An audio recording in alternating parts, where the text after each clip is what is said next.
Hello and welcome to LexiCon. It is Maddie, Lexi, Dylan, and this is our She-Hulk review. Originally recorded a couple of weeks after the series ended, now being presented a couple of months after the series ended. Just some other stuff came up and pushed it down the schedule, but we still wanted to present it, so here it is. Hope that you enjoy. Alright, so She-Hulk. I have notes on every episode. Technically, I don't have notes on the last one, ironically enough, but I do have a couple thoughts on it. I do have notes on every individual episode. I don't necessarily think we need to do a review of every episode, but if y'all bear with me, I'd like to at least go over them, some of the more prescient points, if nothing else, and then we can talk about the series overall. Or would y'all like to talk about the series overall first, and then I can get into the more I'm fine either. granular details? it's been 9 long weeks. Go over your notes. Alright. I need reminders of what happened. Alright, so starting with episode 1 of She-Hulk, I said, didn't do anything to turn me off episode 2, but didn't do anything to make me excited for more either. I noted that, I didn't think Mark Ruffalo's performance was particularly good, but I did like the bits of affection his character showed for Tony. I thought She-Hulk's backstory was really cheap. I know that's sort of the backstory in the comics. I think she actually gets shot and Bruce has to give her a blood transfusion. But in this, they have an accident. She just happens to get cut and roll over in Bruce's blood. I mean, come on, really? That's the best you got? The villain at the end, who we actually got to see more of, I didn't know we would at the time necessarily. Titania, I believe her name was. Yeah. I noted that she looked like a villain from a Nickelodeon show, like Henry Danger, or maybe Disney's Wizards of Waverly Place. Yeah. That's the vibes I got from her. Yeah. Pretty much. So that was my summation of episode 1. Nothing great, but nothing bad either.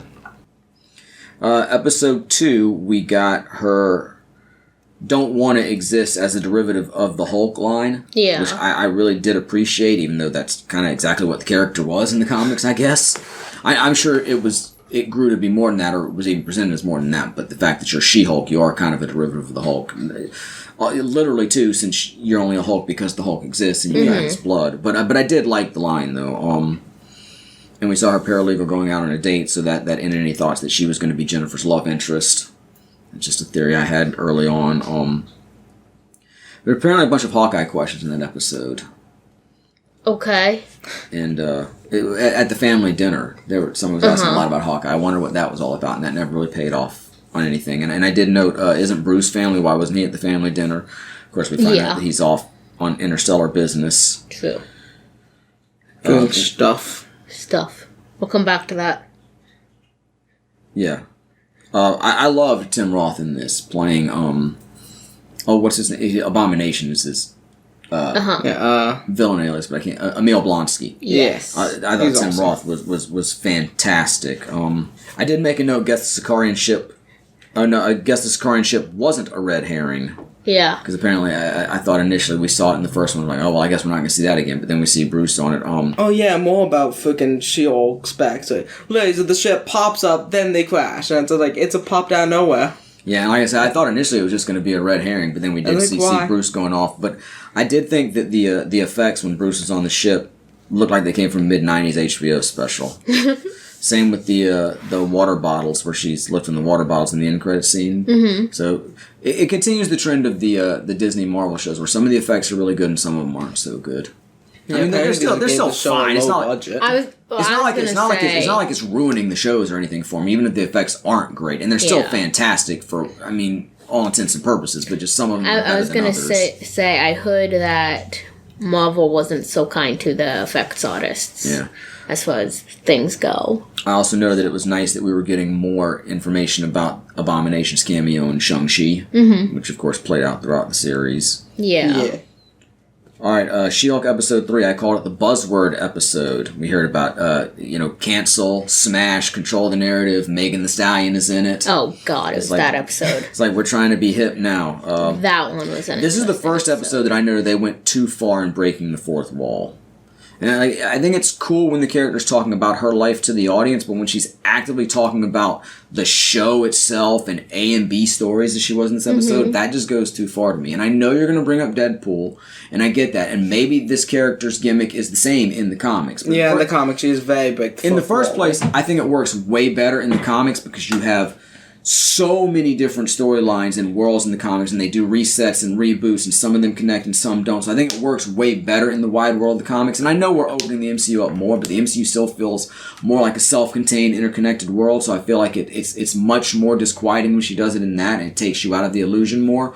And as far as Deadpool, we have not seen Deadpool in the MCU. Yes, I know we're going to, but we haven't yet. So in his little semi-disconnected Fox world, it feels more right. I can't wait to see Deadpool and She-Hulk together. When Deadpool gets introduced in the MCU, we'll see how he handles it, but I also feel like if you have that one character whose gimmick it is to do this, maybe it works. Maybe it doesn't. But like I say, so far we haven't seen Deadpool connected deeply to the MCU. She's clearly very connected in the MCU. With Daredevil showing up eventually, with Wong, with Abomination, with Bruce. She's a very big part of the MCU, and I think they're going too far into breaking the fourth wall. It just doesn't work for me personally. It takes me out of it. And it's like, at the same time, so she's just a TV show. Are all the other Marvel things supposed to be just TV shows in world? Aren't we supposed to believe we're seeing a real world within the context of the movies? It gets even more confusing later. I was going to say, early on, you made that note, but to me, it worked early on. Yeah. It felt fine. It did feel like maybe we're seeing something of a TV show, but it's a TV show in that world as well, to some degree. Like I say, in the first two episodes, I thought it worked fine. In the third one is when they started to jump the shark. And at first, it was talking to the audience. Yeah, as long as she's talking to the, wink, wink, I know there's an audience, I'm going to make comments too, but when she's specifically talking about show details, like, again, this one referenced A and B stories, it's like, that's going a little too far. And then... For me personally, like I say, if you dig it, that's fine. I'm not saying you're wrong. I'm telling you my experience with it. I didn't think it was too bad when she was just talking about stuff and to us. Early on, I didn't think it was that bad. I didn't think it was that bad till like the end. Fourth wall breaking isn't something that isn't like one of my favorite things, but I thought it looked fine early on. So there's like canonically powerful powers. Fourth wall breaking. Probably. I have another note here that would come back and play out later on. The idea of taking away someone's powers is not a good one for this universe. I don't remember exactly what was happening in this episode, but we've seen it with like the inhibitor bracelets. Mm-hmm. Yeah. And I just don't think it's a good idea to start taking people's powers away. That just sort of works against the idea of superheroes and supervillains, and we'll talk more about it, but I just... Not a road I really want to go down, by and large, in the MCU. Also, lots of Asgardian stuff in this movie. I don't know if that was just because Thor Love and Thunder was coming out around the same time and they wanted to play off of that, or it didn't really seem to pay off in later episodes. It was just kind of this one and then gone, so I just wonder if it was for that reason or they just felt like it was fun, or just a little more, making sure she's firmly planted within the world of the MCU, which again makes the fourth wall breaking even more egregious to me. I had a note that I thought that those punks who attacked her with the stolen Asgardian weapons were working for Thunderbolt Ross. Yeah. But apparently they weren't. They were working for, what's his name? The little punk Mark Zuckerberg. I don't remember his name. Really quickly, since I mentioned Thunderbolt Ross, have y'all heard that Harrison Ford is apparently going to be taking over for William Hurt in that role? William Hurt passed away, of course, so he can't essay the role anymore. Yes. I have heard that. I think that's really cool to see Harrison Ford in the MCU. Now he's Star Wars, Indiana Jones, and MCU. Yeah. Come on, we got to redo the list we did on Video, see where we counted down the actors who had crossed over in multiple monster franchises. I'm digging it. That's cool. Although he's getting up there in age, so they better hurry up and film his scenes unless they want to do a third Thunderbolt Ross. I mean, eventually that character just has to be a little too far up in age, right?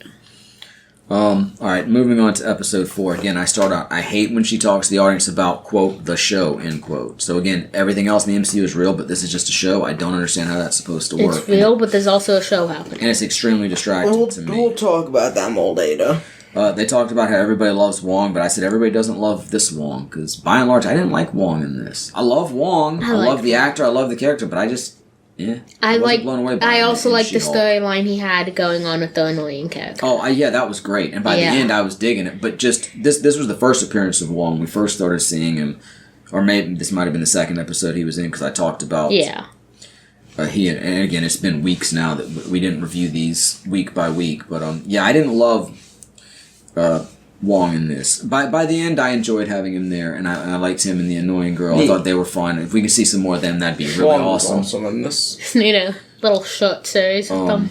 Wong and Random Girl. But again... What was her name? Okay. No idea. She said it numerous times. She spelled it, and it was like with the Y, but not where you think it is. Yeah. What was it? Madison or something? Yeah, Madison, there you go. But yeah, I didn't love Wong in this as much as... And y'all know I'm on record as loving Wong.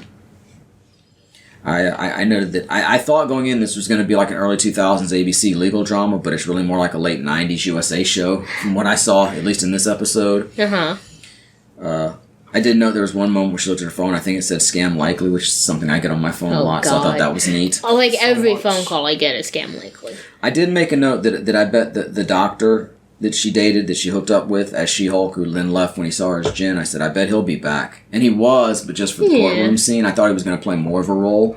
Yeah. Oh gosh, I noted what a waste of a good actor/character. I have no idea what I was... I may have been referring to the character of She-Hulk herself, because I think I was getting kind of down on it by this episode. Maybe I was referring to somebody else, but since I have no other notes, I'm going to assume that, because then I said that this series may be worse than Moon Knight. Oh, God. And it's maybe just as bad for different reasons.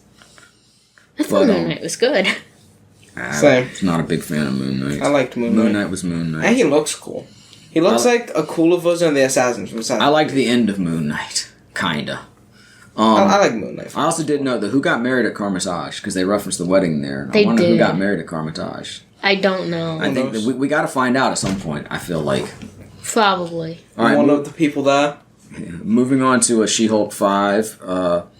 The attorney who had the sneaker fetish, her male counterpart at the Superhuman Law Enforcement Division. Not law enforcement, because they're not law enforcement. The Superhuman Legal Department. Did he develop an accent between episodes? I feel like all of a sudden in this episode, and maybe some of the later ones, he has a different accent than her. Or maybe he just didn't talk a lot. Maybe. I have no idea. Yeah, I don't remember either. I did mention, no wonder there have been so many Asgardian references. Like Thor, we're dealing with another superhero identity crisis. Yeah. I thought maybe, again, apparently I'm just trying to make Sophic connections between some of these characters, because originally I thought Jen and her paralegal might be a couple, then I thought there might be a connection between her and the other attorney at the office, but of course we find out she's married. I don't know why I'm trying to pair her off with a woman, but I just got those vibes. Like, half this series would try to pair her up with someone. I mean, she was actively dating throughout multiple episodes. I did know, for all the good and bad, these episodes didn't overstay their welcome. Like, they got in and got out. You know, they didn't feel like they were laboring along. It's like, even if I didn't like it, it was over with before I really expected. There were multiple times when it all of a sudden ended. No, there was literally one episode where it ended, and I'm like, oh, we're getting the opening credits now. I was like, oh, wait, that's the end? We're already there? I'm like, wow, they took a long time to get to the opening credits, but I didn't think it had been 30 minutes already. So that's one thing they did, well. That was, of course, the one episode where it's like, oh, you think this is gonna... No, we've got more. But she was breaking the fourth wall. Okay, at this point I may have my numbers wrong, because we were just talking about She-Hulk. How many episodes of She-Hulk were there? 9. 6. Okay, yeah, my numbers are off. So, okay, I have it as She-Hulk 5, but it's actually... We'll move on to 6 now. More suspension of disbelief. Fourth wall breaking to get things started. Again, y'all know my complaints about that. I did like the Just Jen title card they used on that episode. The Mr. Immortal character. Thought he was intriguing, but they didn't... I mean, they did some fun jokes with him in the thing. Other than that, there's much more of him in the comics. I'm sure there is, and it's fun when you can use a comic character and bring them in, even if you don't have a lot of plans for him. But it would have been, it would have been, and would be interesting to see more from the character. I was going to say, technically, he could come back. Pretty much in the comics, his plot is like he's the peak evolution of human, or something. It's odd. He leads like the freaking Wisconsin Avengers. The Wisconsin Avengers. I think it's like... I need that movie. I think it's like the Great Lake Avengers or something like that. It needs to be the Wisconsin Avengers. Pretty much the Wisconsin Avengers. But I did note too, I knew it wouldn't be just a normal divorce case when they're like, it's just a normal divorce case. Well, not really. If Jen's on it, it's not a normal divorce case. Well, she wasn't on it. She went to the wedding instead. True. If she was supposed to be on it, though. Also, just like I knew it wouldn't be a self-contained wedding episode. Never. I thought Jen was going to lose her paralegal, like her paralegal was going to get enraptured by the other female attorney and end up going to work for her instead, but that never played out. Jen with the Josh character at the table before she threw up. I mean, I was really starting to get into her. Just like with Kamala Khan, I thought this was just a very charming performance. And I really liked it. I liked it before that. I liked it after that. But that was really the moment where I really started to fall in love with the performance and thought, wow, she's really charming. She's really pulling this off. Yeah. Also, I'm just saying, did the DJ not have kung fu fighting to cue up during the fight at the wedding scene? Apparently not. I mean, what happened there? My gosh, bro. You always gotta have that queued up in case this wedding fight. I also noted that I don't trust Mallory, which I believe is the other lawyer, the other female lawyer. Okay. I don't remember most people's names. I may be wrong, but whoever it was, it apparently didn't pan out because I don't remember there being any female not worth trusting. Now, again, if there's another season of this, maybe they'll prove not trustworthy. Moving into episode 7, unpopular opinion, Emil Blonsky better than Wong in this series. I agree, but Emil also got more in this series. Not overall, but Tim Roth along with She-Hulk, Tatiana Maslany, and they're just incredible performances and the real shining lights of this series for me. Yeah. The no service at Emil's retreat. I thought that was not the actual fact that she had no service, but the actual visual representation of no service on the screen constantly while she was looking for service. I found that annoying and unnecessary. I still like stuff like that. I didn't like it as much as they did with the different effects and text and all that. I didn't care for it all. And just her holding up her phone looking for it, I think we understand what she's doing. I was trying to take a good picture of the birds. They had to make sure the younger generation that's not used to no service understood. Also at the retreat, we met a vampire. I wonder if he had a Blade connection, perhaps. Or someone who claims he's a vampire. I know that Blade's gotten pushed back now, probably mainly because of the director issues, with the director leaving, them having to find another one. But we're going to see Blade at some point in the MCU. We've heard his voice already at the end of Eternals. Yeah. So I thought there might be a connection there. Spanish is a language, not a nationality. Have you ever heard of Spain? I thought that was fantastic. That was one of the best moments in the thing. Have you ever heard of Spain? That was great. What a great response. That was just fucking funny. That line in Tim Roth were like the only things good about episode 7 in my estimation. Nice. Okay, the delivery on Don't Talk About My Dad was also great, too. Okay. That was another one, Don't Talk About My Dad. I thought that was really good. And, of course, Tatiana as Jen / She-Hulk was good as usual. So, multiple good things. But, again, not a great episode overall. Just some nice high points. Okay, one more high point of the episode. Everyone wanting vengeance toward Josh. I thought that was pretty damn good, too. That was great. Josh. Then after that, it all fell off again. It's always a J name. I thought that they were trying to sucker Jen, but as it turns out, they weren't. But my last note on the episode was that was pretty bad, except Roth. So not a great way to go into the last third of the season. And I noted on my notes here, it's supposed to say She-Hulk. It says She-Hulk. I don't know what that means. She-Hulk. The character Leapfrog, I thought he looked like Kick-Ass. Yeah. And he's sort of a DIY superhero, even though he's obviously not the same tone as the Kick-Ass character, but it's sort of appropriate. Now, just let me clear this up. Charlie Cox is not blind in real life, is he? Not that I'm aware of. So I just think it's very ironic that in the story, Jen accuses Matt of pretending to be blind when Charlie Cox is literally pretending to be blind to play the character. I like the Red Hulk reference. I assume we're going to see him at some point. Notice, still don't like the fourth wall breaking. Again, this is the one where she has her dalliance with Matt. And let me say, I love hearing her say Matt's name when she calls him Matthew. I was like, I'm Matthew. Kind of like she's talking to me. But then her paralegal comes over and it's like, oh, we're doing this now. And then she goes in that long spiel like about, oh, this is one of those setups and it could be this or it could be that. And just way too much technical talk about the plot of a show. All she had to do was turn to the camera and be like, oh, are we doing this now? And then, yes, we're blah, blah, blah, and then, I guess we're going to a party. That's all you needed, just a couple lines to the audience. You could have maintained the character and the suspension of disbelief at the same time instead of all this nonsense they went through.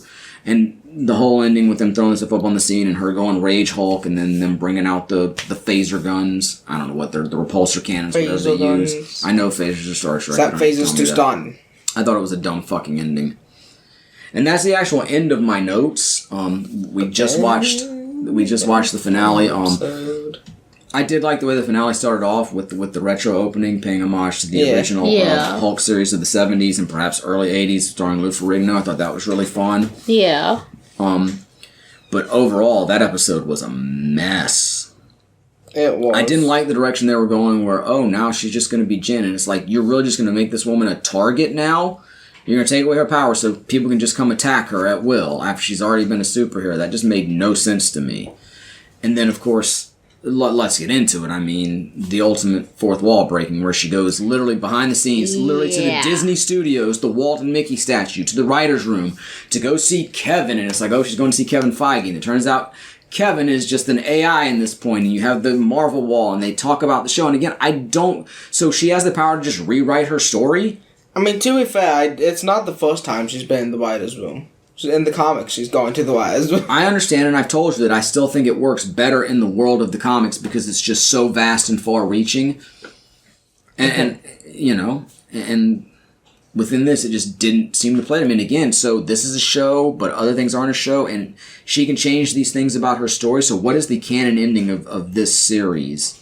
At least this season of the series. And if she can change that, can she make other changes? I just thought it was a real hot mess, and I wasn't for it at all. I felt as though this... she was charming as fuck, but I still didn't like the scenes. It was this episode that finally I was like, okay, yeah, they went a little far with the fourth wall. Like I said, I don't like fourth wall breaking a whole lot, but even when it was annoying, I didn't necessarily mind it previously. This is where I was like, what? And it also... I'm still trying to make sense of it, it feels like. I've seen some talk that the Kevin AI is going to actually be a character that maps into other stuff. No, they can't do that. Because how does that work? I mean, how do you have this fantastic world that you're supposed to believe in with Captain America going into the ice and then coming back to be part of the Avengers and then the time heist and Thanos and the snap and all this and... but it's just a story. I mean, we know it's all made up. But when you watch the movie, you don't want to sit there and think, I'm just watching something that's made up. You buy into the story, and this completely takes you out of that. I agree. I was going to say, the only way I've so far managed to start to understand this is if the She-Hulk show is supposed to kind of also be a show within the MCU. And so, her story, it's happened and whatnot. But then this is them making it into the show, and she's like, I don't like what y'all are trying to do with it. Yeah, and I mean, that worked. It does. But you have to make Marvel. That clear. Yeah, I agree. And so far, it hasn't. I feel as though they did leave it pretty open. If that was their idea, and this was their idea of making it clear, clearly they messed up. Yeah. I feel as though they didn't make it as clear as they should have, if that is how it's supposed to be. Because so far, that's the best way I've managed to understand it. And except knowing that we have seen... mechanism. Yep.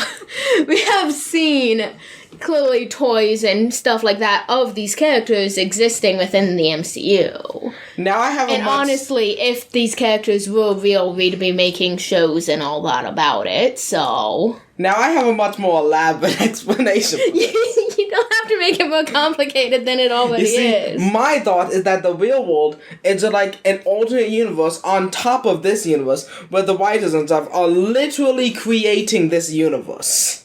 The writers are all like gods in another universe creating this universe. See, I was trying to keep up with the thing that, at least originally the MCU was kind of set in our world. This is quote-unquote our world, because clearly our world doesn't have those things, but it was more based in reality than compared to DC stories. In the real world, she goes to as an our world, because I don't think Kevin Feige is an AI. But you don't know that he's not. True. Also true. We can't confirm or deny that Kevin Feige is an AI. And also, real quick, funny thing about this episode having the old She-Hulk show intro thing. She-Hulk was actually originally created because of that show. The writers of that show or whatever would introduce a female Hulk or whatever. They're like, we gotta make a female Hulk first, before they do. Interesting. For some reason. Yeah, so it's a nice little tribute, too. Yeah. That also, we finally understand from the previews where we saw that scene of her and Bruce there in the 70s garb. We're like, wow, where are they going with that? Mm-hmm. Clearly it was just a one-episode joke. Yeah. But it was still good. I enjoyed that part. And also about the Feige AI, his little baseball cap thing is actually built into the computer thing. It's not like an actual baseball cap, which I've heard is because Kevin Feige himself objected to wearing an actual baseball cap. Like, why do a computer wear a baseball cap? Because I thought it looked cool. Odd thing to object to. I mean, computers just wanted a hat, damn it. Of all the things in that episode to object to, that was I'm just saying, if an I'm really AI... starting to question Kevin Feige's judgment. This is not the first time, but it's definitely adding on to it. If an AI robot thing was to exist enough to tell me that it wants a hat, I'm giving it a hat. I'm not arguing with it. I mean, honestly, not giving an AI a hat at once, that's just the start of the robot revolution. They're like, you didn't give us our damn hats. And a lot of other things, but that was the last straw. But also, if this was a TV show in the world of Marvel, how do you explain her breaking through Disney Plus? It's a work in progress. That's clearly an interdimensional travel. And again, neat looking scene, but how do you reconcile that? And again, I know we've seen characters do it in comic books, and I know we've seen characters do it in like Looney Tunes, but I'm just saying. And Deadpool did similar. It so far doesn't feel quite right in the MCU. I want to buy into this more, and I mean the Deadpool argument is what it is, but we still haven't seen Deadpool in the MCU yet. But we're totally gonna see him and She-Hulk team up and to break every single wall. They're gonna break the fifth wall. Like I say, I can't make any comments toward. Yeah. I like Deadpool as he is so far, but he's not been MCU canon yet. Let's wait to see what he does, and then I can comment on that. All I can comment on right now is what I've got, and what I've got is She-Hulk and the MCU just ruining our suspension of disbelief. As I say, with the Disney Plus thing, to explain that, you gotta get kind of meta. So, of course, we're saying, okay, Jen didn't like the way they were doing her story, so she's talking to them, but they came to a compromise where that got written into the show, you know? Instead of trying to come up with, like, trying to change it, like, okay, well, how do we entertainingly get from this point to the point that you want? Like, I know how it happened in the real world, but how do we make it more entertaining? Because this is a show and we're going to movie-fy things. Yeah, my explanation. So we're just going to, like, just put this conversof into the show. My explanation. I feel as though that's exactly what happened at one point in time. You know what would been hilarious? If instead of her breaking the fourth wall like fully, she only talked to the audience, and then at the end she was like talking to a watcher that like no one else could see except for herself. That would be cool, but it wouldn't have worked as far as her breaking out of everything. Yeah. But again, and the referencing the show and stuff. Yeah. Doesn't really work all that well. Just a show for a watcher. Yeah, maybe. But the final episode's a mess. We got the X-Men name drop though. Yeah. That was, I mean, fine, I guess. Like I said, I thought Tatiana was charming as fuck in the scene. I thought it was great. I thought it was entertaining, like funny. Just another case where I think the show is not serving the actor and the performance as well as it could. This definitely isn't my favorite Disney Plus show. Yeah, no. That goes to Loki. Loki was good. As far as Star Wars, I mean, not Star Wars, as far as Marvel Disney shows. Yeah. Miss Marvel, number one for me. Yeah, I'm gonna have to go Miss Marvel. I gotta say Loki. I mean, she is Miss my Marvel favorite was comic great. character. So. Loki was really good, except it's starting to seem more relevant.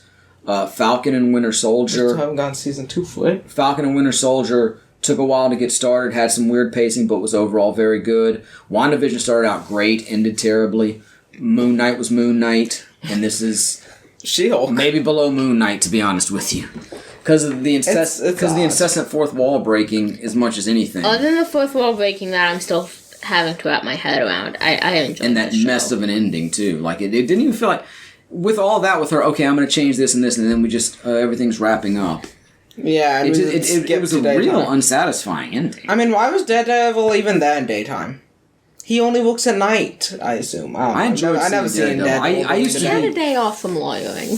I used to be a big Daredevil fan when I was a kid. I went through a Daredevil phase, and I sort of hadn't been as into him lately. I never even watched the Netflix show, but I did enjoy him in the series. Who knows I'm that looking forward Netflix to show seeing more of connects to him. anything?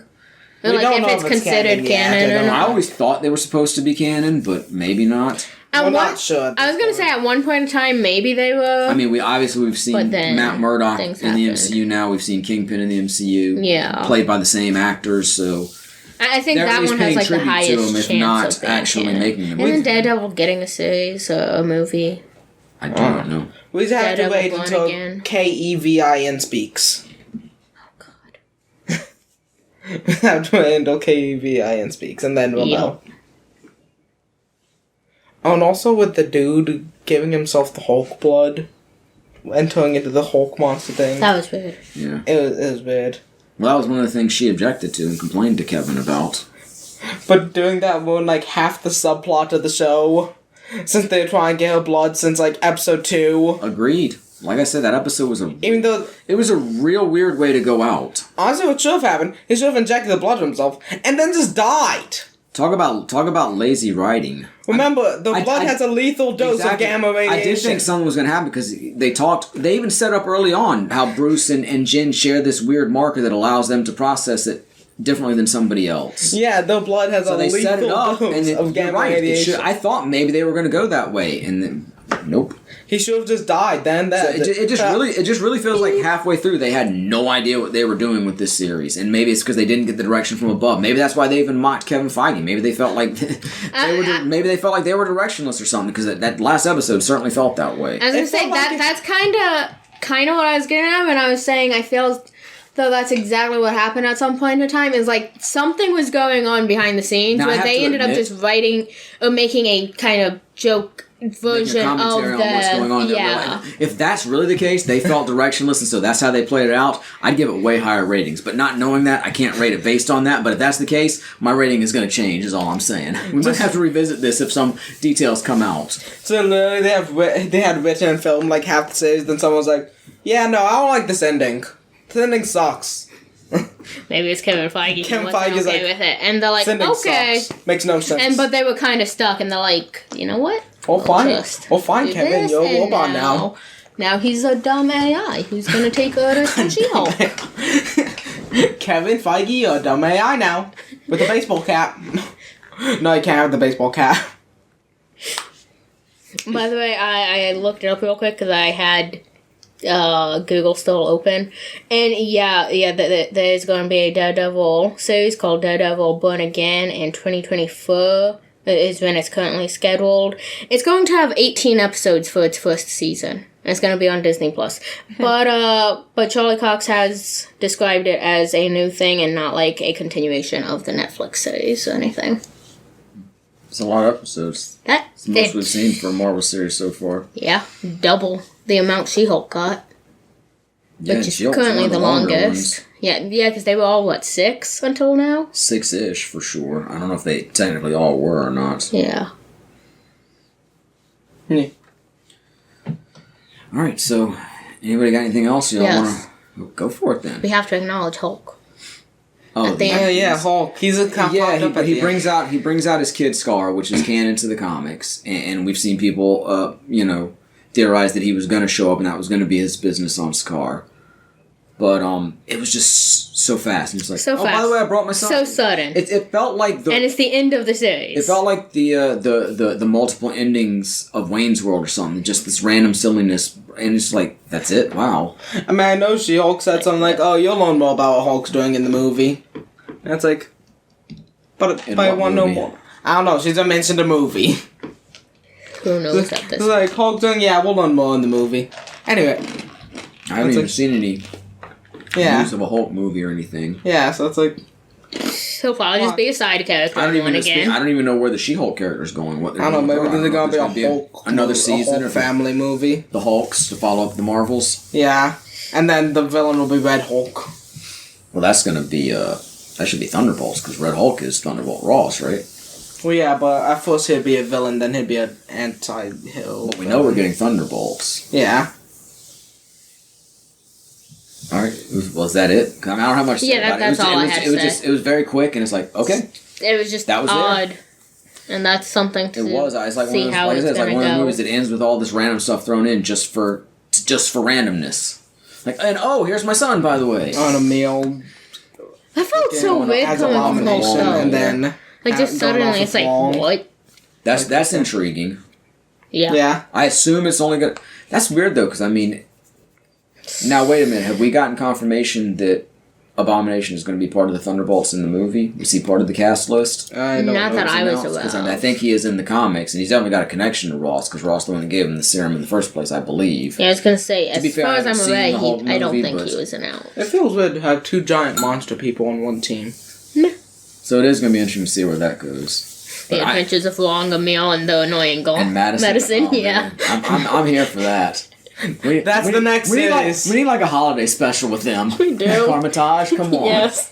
The Christmas at Carmitage. Hell yeah, I'm here for that. It'd be even better than the Christmas Lego special. Alright. Or Lego Stars. They had a Lego Stars like summer special. Yeah, I was gonna say we still haven't watched the summer special. I didn't know it existed until. I don't know how you didn't exist because I told you you didn't exist. I don't know how you didn't exist. I don't know how you didn't know it existed though, because I told y'all about it like days before it released. I didn't know about it until There's last also new month. Cars series. I don't care. That has nothing to do with She-Hulk though. Can No, we get but I'm back on just track saying here? that's another Disney Plus series that we've just ignored. Alright. So y'all want to rate this thing? Sure. No, I'm not saying She-Hulk is a thing. I meant the series. 7. Yeah, 7 sounds good.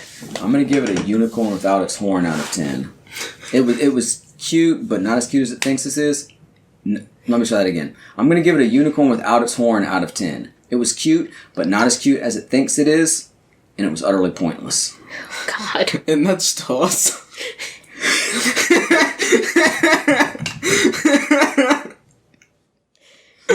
No, it's a unicorn without its horn. It's cuter than a horse. So a pony. Bigger than a My pony. Little Pony. My Little Pony. Alright, and with that, come back next time when the conversation will continue. Until then, I am and will continue to be Maddie. Lexi. Dylan. And this is LexiCon concluded. Bye.